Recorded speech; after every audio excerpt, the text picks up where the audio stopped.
High প্রিয় বন্ধুরা, blogging লাইফের সবচেয়ে বাজে খাবার বোধহয় এটাই ছিল। হ্যাঁ, বাজে অভিজ্ঞতা শেয়ার করার আগে আপনাদের বলবো, যারা এখনো আমাদের পেজটি ফলো করেননি, ফলো দিয়ে সাথে থাকুন। আপনার কষ্টের টাকা যদি জলে ফেলতে না চান, ভিডিওটি শেষ পর্যন্ত দেখুন। দুর্গাপূজার অষ্টমীর রাতে আমরা গিয়েছিলাম নিউ মার্কেট এলাকার জিপির সামনে ডায়মন্ড রেস্টুরেন্টে, যেটি আগে ছিল রেস্টুরেন্ট 24 নামে। যেহেতু আগে থেকেই রেস্টুরেন্ট 24-এ খাওয়ার অভিজ্ঞতা ছিল, সেই জন্যই পরিবার নিয়ে গিয়েছিলাম আমি। তাদের ওখানে প্রথমে যে অসঙ্গতি আমার চোখে পড়ে সেটা হচ্ছে, খাবার অর্ডার দেওয়ার পরে অনেকক্ষণ বসিয়ে রেখেছিল আমাদের।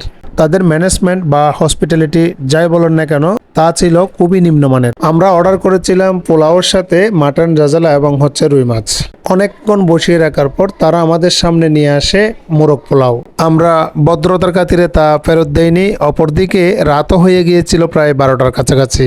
তাও সবকিছু মেনে নেওয়া যেত। তাদের সার্ভ করা খাবার খেয়ে যদি আমরা তৃপ্তি পেতাম। তাদের ভাত তরকারি সবই ছিল ঠান্ডা, আর খাবারের টেস্ট কি আর বলবো, সেটা ছিল খুবই বাজে।